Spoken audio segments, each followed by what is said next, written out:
Hello, calculus people. Welcome to section 3.2, the product and the quotient rule.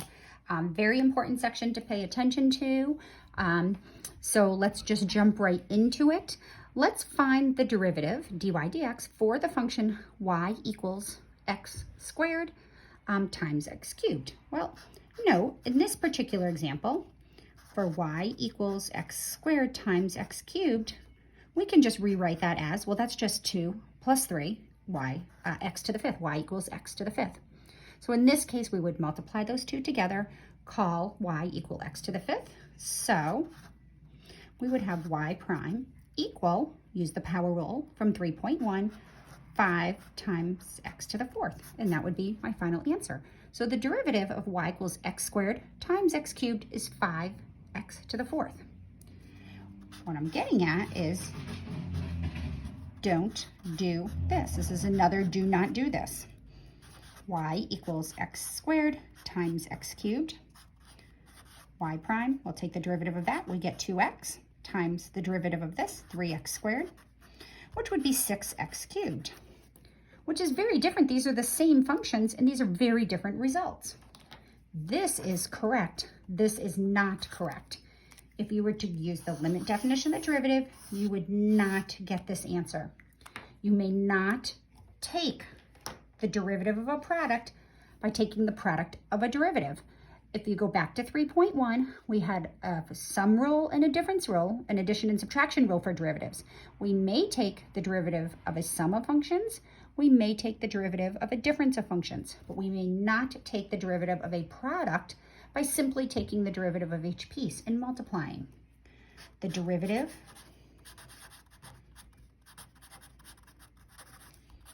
of a product is not the product of the derivatives.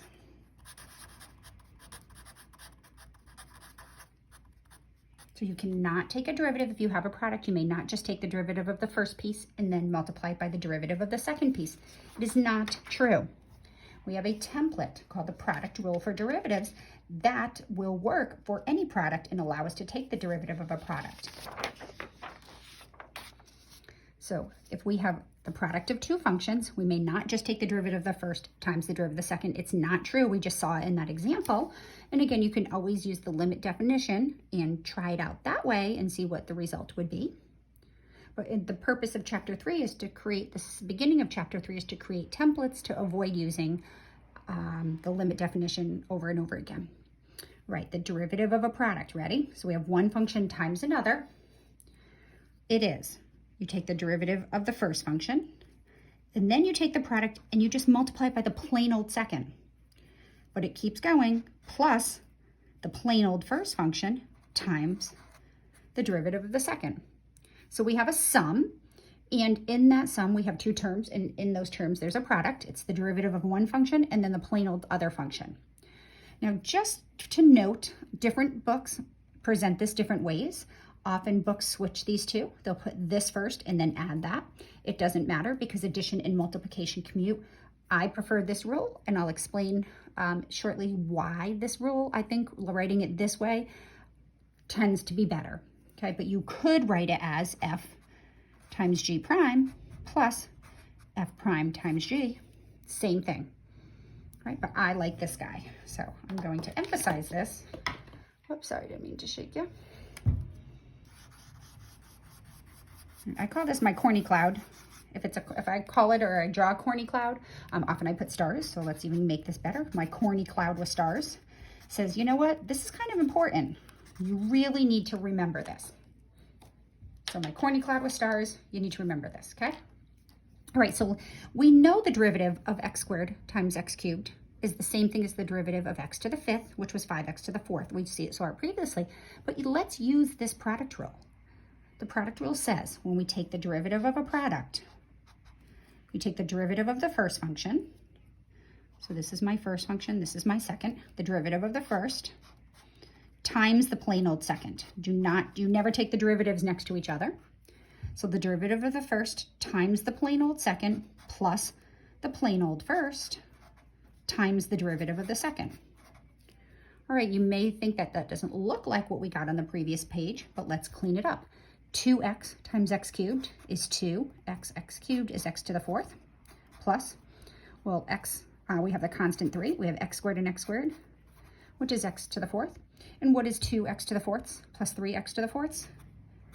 5x to the 4ths. And that is what we got by multiplying first and then using the constant, the power rule. All right, so you might say, well, why would we just even use the product rule here? Well, typically we wouldn't. If we could simplify the function and just call this x to the 5th, we could just have done that. It would have been a lot simpler, and we would have gotten the same result, 5x to the 4th. But let's look at the next function. Let's suppose we had the function x to the 8th power times e to the x. We can't multiply these. There is no simplification. This is a product. We have one function times another.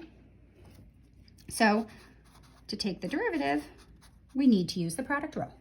So the product rule says, take the derivative of the first function, 8x to the 7th, leave the second function alone. And then add to that the plain old first function times the derivative of the second. Now remember, the derivative of e to the x is just e to the x. All right, so 8x to the 7th times e to the x plus x to the 8th e to the x. Very acceptable answer. But just to give you a heads up, Stewart is a little bit factor crazy, and they often pull out common factors in terms. What do I mean by that? Well, notice we have e to the x in both of these terms, and I have 7x's here and 8x's here, so I can pull a common factor of x to the 7th out. So how you may see the answer, and most likely see the answer in the back of the book, is we'd pull out how many x's they have in common, and then the whole e to the x. And then we would put what's remaining inside the parentheses. So if I pulled out the e to the x and the x to the 7th, I would have just 8 left from this term. And then from this term, I would have 1x left, but we pulled the e to the x out front. Either of these answers are perfectly acceptable. This is most likely how you would see it in the back of the book. When we take it to the next step and we start solving problems with derivatives, we're going to need to factor, so they're just preparing you for that. All right, what if I have this? Y equals e to the x over x to the 8th. Well, we saw in 3.1 that we just can't take the derivative of x to the 8th in the denominator. It doesn't work. And it also doesn't work here. But notice we can rewrite a quotient as a product. Isn't this equivalent to e to the x times x to the negative 8? So now we know how to take the derivative of e to the x. We know how to take the derivative of x to the negative 8. We can use the power rule. And now we wrote it as a product. So now we can apply the product rule. So the derivative of e to the x over x to the 8th is equivalent to the derivative of e to the x times x to the negative 8th. And the derivative is going to be, we're going to use the product rule. We'll do the first times the second. So it's the derivative of the first, the derivative of e to the x itself, times the plain old second, plus the plain old first, times the derivative of the second. Now be careful with negatives versus subtraction. If you just brought that negative out front and didn't include parentheses, especially in your online homework, if you're doing online homework, it could mistake it for subtraction. So I highly suggest you use the parentheses. X, we drop the power by 1, negative 9. All right. We're going to clean this up a little bit. It's not incorrect to leave it this way. It's just not very proper. So this is going to be e to the x over x to the 8th. Plus, I'm going to put negative 8 here, e to the x, all over x to the 9th. That may be sufficient. I would accept this answer as of now. This is also correct. But we can also make this one term and combine these by finding the common denominator. And the common denominator here is x to the 9th. So just in case you see it a little bit different in your book, I'm going to introduce x into the numerator and the denominator here. So now this is going to be x e to the x over x to the 9th. And I'm going to change this instead of plus and negative, minus a e to the x over x to the 9th. And then I will combine these, and I'm going to get my final answer of x e to the x minus a e to the x over x to the 9th. So this is most likely the answer you would see in the back of the book. They might even take it to the next step, factoring the e to the x out, and then make it one fraction all over the common denominator of x to the 9th. All right, so product rule for derivatives. You may not take the derivative of a product by taking the product of the derivatives. It's not true. We have this great template. F times g, the first times the second, is the derivative of the first times the plain old second function, plus the plain old first times the derivative of the second. All right, quotient rule. Likewise, if we look, this is actually a quotient. We may not just take the derivative of the top and the derivative of the bottom. It's not true. If we took the derivative of the top and the derivative of the bottom, we would just get e to the x over 8x to the 7th, which is clearly not what you see here. If you were to use the limit definition, it would be horribly difficult with your algebra, but this would be the end result. So we do have another template for quotients. So f and g can be anything. We can call this the top function, the bottom function. The derivative of a quotient is itself a quotient. So the rule for the quotient rule, the rule for derivatives for a quotient is the derivative of the top function times the plain old bottom minus the plain old top times the derivative of the bottom all over the bottom function, plain old bottom function squared. Let me just go back to the product rule for a minute. So if we call f times g the first function times the second function, I write the product rule like this, not like this. I write it like this because I always like to start with f prime. The first function I see is the one to the left, so it's the derivative of the first times the second. When I have a quotient, I think of the first function being the one on the top and the second function being the one on the bottom. So in this case, it's the derivative of the first function, the derivative of f times the plain old bottom, minus the plain old top times the derivative of the bottom. Now notice this is subtraction, so we may not switch the order here. For addition, we can switch the order and use this alternate template. You may not use the alternate template. There is no alternate template in the quotient rule for derivatives. The very first term has to be the derivative of the top times the bottom. So I like using this because in both of them, I start with the derivative of the first function I see, either the one on the left or the one on the top. So this is how I suggest you do it. Again, my corny cloud with stars. Super important to know the quotient rule and the product rule. So let's go back and find the derivative of e to the x over x to the 8th. We wrote it as a product on the previous page, but now we're just going to go straight forward and use the quotient rule. So the derivative here is my top function, here's my bottom function. According to the quotient rule says, take the derivative of the top, plain old e to the x, times the, the derivative of the top is just e to the x, it's just itself, times the bottom, which is just plain old 8 to the x, minus the top, plain old top, which is itself, times the derivative of the bottom, 8x to the 7th, all over the bottom function squared. So if we look at this, you might think that that doesn't look quite the same.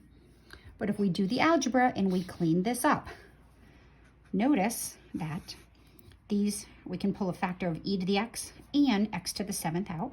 So I'm going to pull, just to make it look like the top, I'm just going to pull the x to the 7th out. So if I pull x to the 7th out, notice what I have left here is x, 1x and e to the x. And then here I have minus and I have the 8 and the e to the x. And x to the 8th squared, we use the power to power rule, which is the 16th. And now we can simplify the factor x to the 7th over x to the 16th, which is 7 on top and 16 on the bottom. Leaves me with 9 on the bottom, and then it leaves me with x e to the x minus 8 e to the x. There we go, same thing. So either way works. All right, so let's use the quotient rule in a different way, for a different problem. The quotient rule, the derivative of f with respect to x is, right? So we have my top function and my bottom function. The derivative of the top, 2 minus 5x to the 4th. That's the derivative of 2x. The derivative of 2x is just 2, minus the derivative of x to the 5th, 5x to the 4th, times the plain old bottom, minus the plain old top, 2x minus x to the 5th, times the derivative of the bottom, all over the bottom squared. Right, so let's clean this up a little bit. This is, we're going to distribute that x. We get 2x minus 5x to the 5th. We're going to distribute this subtraction, minus 2x plus x to the 5th, and that's just times 1, all over x squared. Right, those cancel out. And we have negative 5 x to the 5th, right, plus x to the 4th, all over x squared. But that's equivalent to negative 5 x to the 5th, all over x squared, plus x to the 4th over x squared, which is equivalent to negative 5 x cubed, right, plus x squared. That was an awful lot of work. But that's the answer. But notice we could have done this in a different way. We could have simplified this algebraically instead of using the quotient rule, which you are completely allowed to do. So this is, I'm going to do the same function, but notice we could have wrote f of x instead of 2x minus x to the 5th over x. We could write it as 2x all over x minus x to the 5th all over x, right? And we would get 2 minus x to the 4th. And then the derivative would just be 2 minus x to the 4th. The derivative of 2 is 0. And it would be minus 4x cubed. Right? And that would be negative 4x cubed. All right, so what I'm seeing here is that I made an error because these two should be the same. So somewhere up here, I did something algebraically incorrect, because this is 2 over x is definitely just 2, and x to the 5th over x is definitely x to the 4th. So the derivative should just be negative 4x cubed. So let's go back up here and see. We took the derivative of the top, 2 times 5x to the 4th, times the plain old bottom, minus the top, plain old top, times the derivative of the bottom, which is 1, all over the bottom squared. Now I distribute this x, I get 2x minus 5x to the 5th. All right, that looks good. And then we're going to subtract 2x. Oh, look right here. That's what I did. When I went from here to here, I changed the power. Don't change the power. Maybe you saw that when I was going through it, so I apologize for the error. So subtracting negative x to the 5th becomes plus x to the 5th. So that's where I made a mistake, right here. So this would be x to the 5th right here. Right? And then negative 5 x to the 5th plus x to the 5th would just be, so we don't need all this, this would just be, well, negative 5x to the 5th plus 1x to the 5th is negative 4x to the 5th all over x squared. And now negative 4x to the 5th all over x squared is negative 4x cubed. There we go. So how do you know which one should we do? Either one should work if we do the algebra correctly, and you should get the same answer. Clearly, it was a lot easier to distribute the denominator x to each of the terms in the numerator and then just use the power rule. When I used the product rule, I did the quotient rule. I did the quotient rule correctly, but when I subtracted minus negative x to the 5th, for some reason, I changed the power here, thus in turn got it the wrong answer. But when we went back and fixed it, we get the same answer, and we are good. And so again, you might say, well, why would we even use the quotient rule here? You don't have to. But there are times where you're not going to have a choice. For example, let's suppose we switched the numerator and the denominator here. We had the new function, x over 2x minus x to the 5th. Here, you may not distribute a denominator if the sum or difference is in the denominator. So here, my only option, there's nothing algebraic we can do to simplify this. So my only option is to use the quotient rule. So the derivative of a quotient is a quotient. The quotient rule takes the derivative of the top first, 1, times the whole plain old bottom, make sure you use parentheses, minus the plain old top, times the derivative of the bottom. And the derivative of 2x minus x to the 5th is 2 minus 5x to the 4th, all over the denominator squared. Right, now what we tend to do is not leave it like this. We really should distribute and clean up the numerator, but we tend to leave the denominators factored. So leave 2x minus x to the 5th all squared as this. So we're going to leave denominators alone. And then we're going to always clean up numerators. So let's clean up the numerator.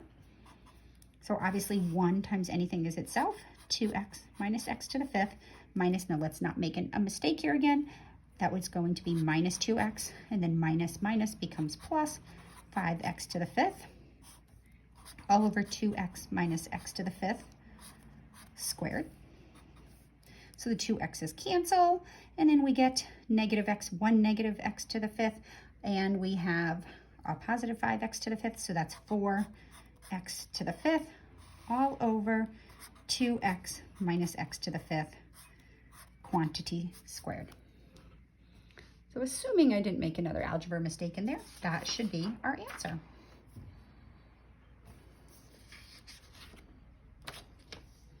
All right, couple more problems for practice. Let's find dy dx for y equals 1 over x to the 6th 2 different ways. So using the power rule is probably the easiest. Y equals 1 over x to the 6th is equivalent to just x to the negative 6th. So if the derivative is, bring the power out front, leave the base alone, drop the power by 1. And then we started with a fraction with positive powers. Let's put this back into its fraction form. Negative 6 over x to the 7th would be my final answer. So how else could we do this? Well, we could use the quotient rule.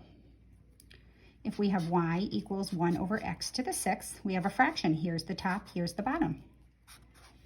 So the derivative is, well, according to our template for the quotient rule, it's the derivative of the top, but the derivative of the constant function 1 is 0 times the bottom minus the plain old top times the derivative of the bottom, all over the bottom function squared. Don't forget to square it. All right, this may not look like this, but let's take a couple seconds here and clean this guy up. Well, 0 times x to the 6th is just 0. So this is just negative 6x to the 5th on top. And x to the 6th squared is x to the 12th. Well, if we have 5 x's on top and 12 x's on the bottom, 5 of those cancel out with 5 down here. We're left with negative 6 on top and x to the 7th on the bottom. So unless you're told to use a specific rule, either way, if you do it correctly, gets you to the derivative.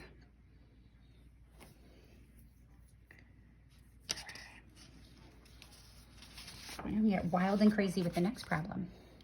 Let's find the derivative y prime for y equals 1 plus x over x times e to the x. So here's my top function, here's my bottom function, so I see a quotient. So my brain says, well, the derivative of a quotient is a quotient. There's nothing algebraically I can do to simplify this guy. Okay. So it's going to be the derivative of the top. So the derivative of 1 plus x is just 0 plus 1, or 1, times the plain old bottom, minus the plain old top, times the derivative of the bottom. All right, the derivative of x e to the x. We need to find that. Now notice this is a product. We have a product inside of a quotient, and that's okay. We still have to act appropriately. We always take the derivative of a product by using the product rule. You may not just take the derivative of x and the derivative of e to the x. It's not true. So if I pull this out and think of it as a little separate problem, the derivative of x e to the x, ignoring this, is the derivative of the first times the second plus the first times the derivative of the second. So here, if we go back to our function, top and the bottom, derivative of the top times the plain old bottom plus the plain old top times the derivative of the bottom, which is this guy, e to the x plus x e to the x, all over the bottom squared. Right. We could clean this up. Not exactly sure how far your online homework would want you to go. Well, 1 times x e to the x is just x e to the x minus, well, we have 2 little binomial expressions, so we're going to use our foiling. 1, so it's going to be that times that, which would be e to the x, and then that times that, well, remember we're subtracting, it's going to be minus xe to the x. That times that will be minus xe to the x. And then that times that will be minus x squared e to the x all over x e to the x squared. Looks like we can cancel some things out here. Let's just make sure we did this correct. That is just e to the x, which was that right here. And then that times that would be minus x e to the x. That times that would be minus x e to the x and minus x squared because of that. All right, so we're going to look at these guys are going to go away. All right, those will cancel. And then all I have left is these three terms. All right, so now we could really, if you notice these, what's left here, all share a common factor of e to the x. I'm going to get wild and crazy here, and I'm actually going to pull out the negative sign too, so I don't have as many negatives. So if I pull out negative e to the x here, I'm going to get positive 1. Here I'm going to get plus x. And then here I'm going to get plus x squared all over x e to the x. Now I'm just going to write it like this for a moment. Even though I said leave denominators alone, I'm doing that for a purpose because now I can cross off one of those with one of these. And I'm going to get negative 1 plus x squared all over, well, x times x is x squared, e to the x. Now you may be able to enter it like this. When we first start doing product rules, we're going to be okay with leaving it like this, but a little bit later on, we're going to need to see what's going on, and we will have to simplify it. All right, so rules don't change. If you have a product inside of a quotient, you must use the product rule when you take the derivative of the product that's inside the quotient. If we were to have a quotient inside of a product, likewise, we'd have to use the quotient rule inside the product rule. All right, last problem. Let's find the derivative for 10 to the t over t to the 10th. Keeping in mind, these are very different functions. This is an exponential function, base 10. This is a power function with power 10. So we have a quotient. So the derivative of a quotient is a quotient. The derivative of the top, well, the derivative of the exponential function, 10 to the t, is 10 to the t, natural log of 10, times the bottom, t to the 10th. So the derivative of the top times the plain old bottom minus the plain old top times the derivative of the bottom all over the bottom squared. Now, not incorrect to leave it like this, but notice we can pull out some common factors here. Both of these terms have a 10 to the t. Both terms in the numerator have a 10 to the t. Here we have t to the 10th and t to the 9th, so I can actually pull out t to the 9th. So if I do that, what's left is the natural log of 10 times t. Here, this stays, and we have 1t left here. Here I pulled out both of these, right? So I pulled out the 10 to the t and the t to the 9th, so it's going to just be minus 10. That's all that's left here. All over, I am, for the sake of simplifying, going to call this t to the 20th because I can simplify that. T to the 9th over t to the 20th is, well, we have 9 on top and 20 on the bottom. That's going to just leave me with 11 t's on the bottom. So t to the 11th on the bottom. I'm going to leave the 10 to the t here. Now notice this is the constant natural log of 10 times t. It's super important that you don't suck this t inside that natural log. It's not the natural log of 10t. It's the natural log of 10 times t. So what we tend to do is put the t out front to emphasize that that t is not inside that log. If you don't put it and you leave it to the right, make sure you space or tab out of the natural log of 10 because your online homework will mark it incorrect if it thinks it's inside that log. So it's t times the constant natural log of 10, or we could have just put parentheses around that guy and said the natural log of 10 times t. Either way is fine, but just be careful. This is a very common place for an error when students are entering answers. Minus the constant 10. Woohoo! All right, have fun. Catch up with you in 3.3.